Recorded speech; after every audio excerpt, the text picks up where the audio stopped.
most people don't understand is like when they give a real burn in it, like when they really burn somebody out, a lot of it is psychological, and they send harassment teams, and they send, they make you a targeted individual. They make your life hell until you go crazy and kill yourself. That's the main goal. Like, of some of the guys that were in my team in the same month, almost in the same week, almost all of them killed themselves. And that's by design. Like, this is Omega program where they're like stimulating specific areas of your brain as they condition you to kill yourself. This is why so many of these mass shooters and so many of these guys out there who go on these mass killing sprees kill themselves at the end, because that's a programming script that's been put in there. James Holmes is a good example of it. James Holmes, the Batman killer that got all this press coverage and stuff out in Colorado. He was a brilliant neuroscientist. The guy who went down that killing, who they show this character, weird red hair like the Joker, painted like the Joker. He's a neuroscientist who's getting programming by the former head of psychiatry from this Central Intelligence Agency. That's his doctor. Runs a mind control game on that guy and makes him go out and do this mass killing event. And when they pull over and they find him at the end, he's trying to kill himself with a pistol over and over and over and over and incapable of doing it. He's in a mind control script.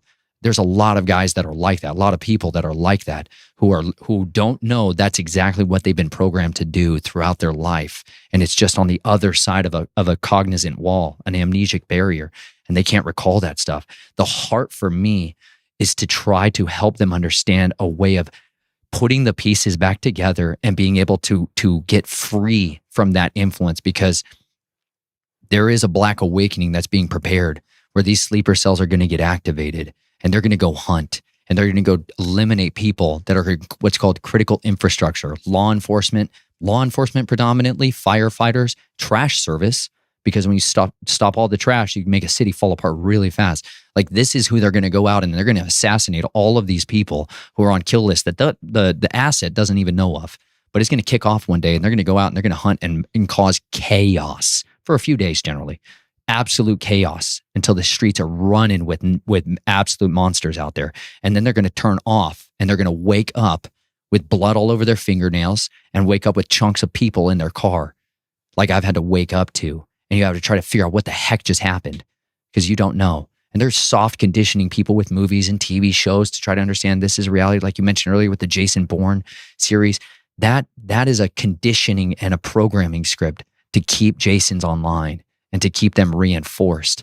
But on the other side of it, it also can kick people awake when you suddenly see that and you start to recognize it. Or if you have a spouse who's keen enough to actually have a relationship with you that can point these things out in you and be like, honey, I know you, but I don't know who this is. And that's a real honest conversation a lot of wives and husbands have to have that most of them aren't capable of, because they don't have this framework like we're talking about. They've never heard of dissociative identity disorder. They don't know about split personalities. But these are the realities that so many of these people have, and they get misdiagnosed with bipolar disorder, and they get shoved on drugs, or they get shoved in psych wards.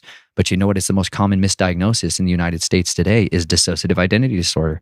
They're like, it's super rare. I took psychology, man. I got my degree in it from one of the best universities in the entire country. And they're like, yeah, it's out there. It's just not that common. I'm like, you start to dig into the actual research, and you're like, no, this is like 6 to 10% of the population. That's a totally different thing than what they're talking about. And then that launches you into this whole world of trying to heal people that have this, and trying to recover people that have this absolute brokenness and they need healing. And that's why so many people are the walking wounded, is because they don't know they have this trauma that's been compartmentalized, and they need to get expression of that. They need to have freedom of that. And so much of my desire is to just, I'll stand here, man, and take all the gunshots of the mockings and the criticisms and whatever. I'll stand here and I'll continue to light a beacon of hope for everyone that's out there and try to tell them, listen, no matter what you've been through, no matter what you've done no matter what you've done or has been done to you, there is an opportunity of life and hope and of freedom and of restoration that's waiting for you. And I have found that in the Messiah. I have found that in his word, but I've also found that in people. As much as I hated people in my youth, and as much as I wanted to burn the world down, man, I was working my way to try to get access into nuclear weapons technology when I was young, man, because I literally was like, I just want to get on board the Ohio-class weapon system. I'm like, we can just go ahead and end this thing right now. Like, that's where I was working into. But then I was like, no, man, we got to engineer people's freedom. And that is what's led me on this journey of being like, listen, we got to call people back to the ancient ways. We got to be fathers that actually raise our families and don't divorce our children and shove them in school every day. We need to be the ones who bring them alongside us, resurrect the trades where fathers had their sons with them. That was normalized. They made child labor laws to murder the fathers' ability to raise their sons alongside them.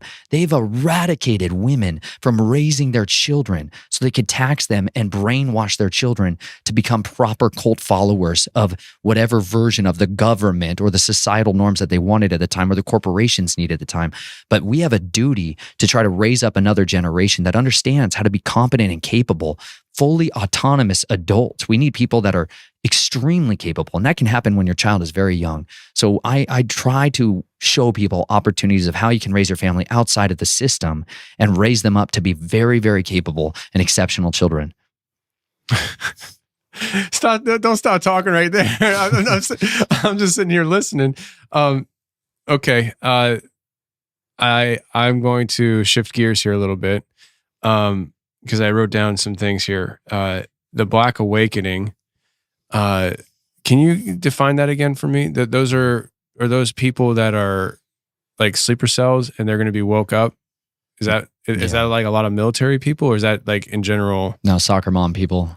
Really? You betcha, bro. Okay. A lot of them are not military people. You'll have them in the military, right? You want them placed in specific locations and in chains of command so that they can have access to certain biological agents or certain types of weaponry or arsenals.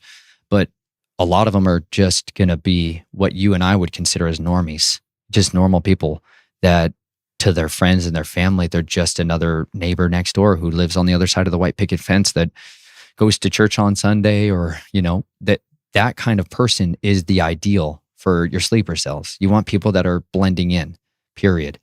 But Russ Disdart's book, which is called The Black Awakening, goes into, it's like an 800-page book. It's a dissertation about the history of these families, bloodlines, and people that have worked very diligently, in particular during the Third Reich, where so much of this information was systematized, where they took what had been occult knowledge about splitting realms and programming and all of those other things we talked about earlier, and they scientifically methodized it. And that's what so much of what Dr. Green, as he's often called, or Josef Mengele, that's what a lot of his experimental projects and research was, to create a spy that didn't know they were a spy.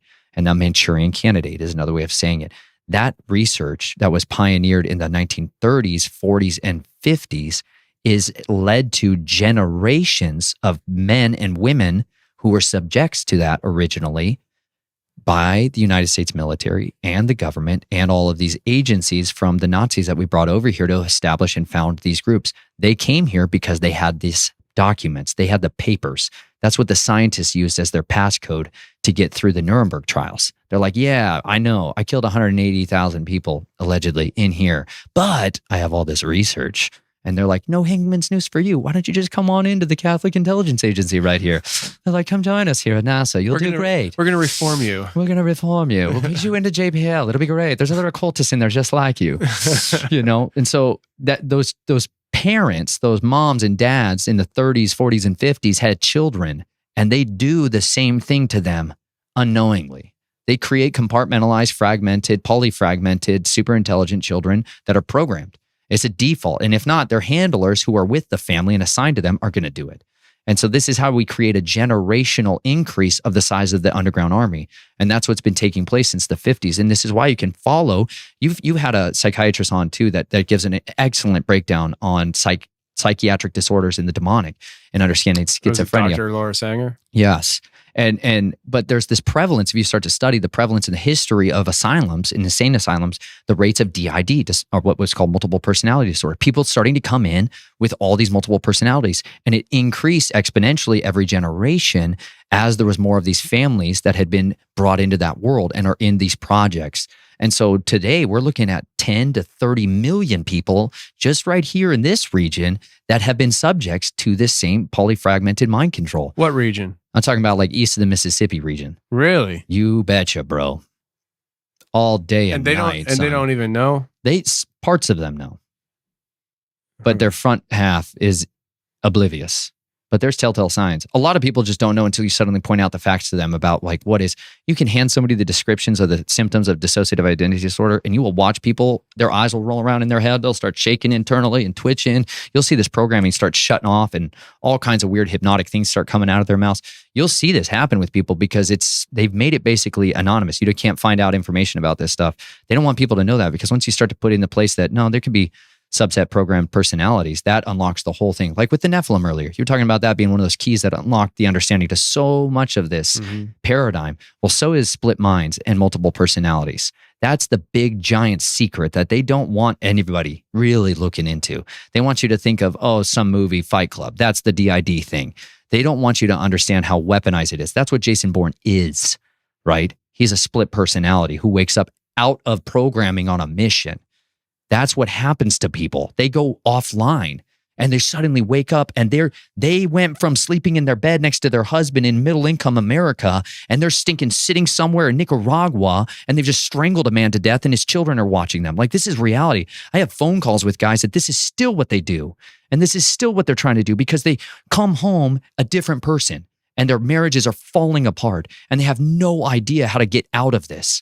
But this is how it was designed to be. There is a Fourth Reich. There is another kingdom that operates inside this country that is trying to subvert and in treasonous methods to destroy it from within because it's an incredibly hard nut to crack. The United States, geographically alone, is a nightmare to try to invade. So you better send in a subterfuge force. You better send in people from within. And that's the specialty of so much of these occult societies. They go in and they use influence from behind the scenes to take over an ideology and completely turn it to suit their purposes. And that's what they've been raising. We've given them access to raise our children for 75 years, about 125 years. And so what do we have from it? A whole bunch of psychopathic children that are willing to do whatever it takes to make sure that this model of whatever version they're saying is normal families, children, men, woman, identity, sexuality, all of it, they're going to follow that. And then you have the enforcers that are going to do that as well. And that's what a lot of these sleeper cells are, man. They're going to go out and cause chaos. They're going to go out and throw chains onto transformer lines. They're going to go out, you can go to a hardware store and you can dismantle a city in a day. It's not that hard, bro. The critical infrastructure is not exactly protected. Not any of our cities are not hardened. I don't care what city you're talking about, bro. When we invaded Iraq, like my drill sergeant went into Iraq before anybody ever heard anybody was going into Iraq. And he had orders to kill everything that was in a taxi. They didn't care what it was. They said, kill everything. Kill everything. And you know what he did? They destroyed all the infrastructure, wastewater treatment plants, power generation substations, hospitals. They literally destroyed them all. And he was like, in a day. Jeez. That's not hard to do with a guy or two that knows what they're doing. That's what's like in the future, unless we figure out ways to try to wake people up on one side of the equation and expose this. Because when survivors pop their heads up and start talking about this stuff, it's easy to isolate them and destroy their lives. And that's what's been effective. But the more people that are aware of this and the more we can have actual backup reinforcements of people to help survivors and people coming out of this, the more exposition that we can get, the more we can actually defeat that empire from within. And we can shut off that horrible program that they're trying to run on us all. Mm.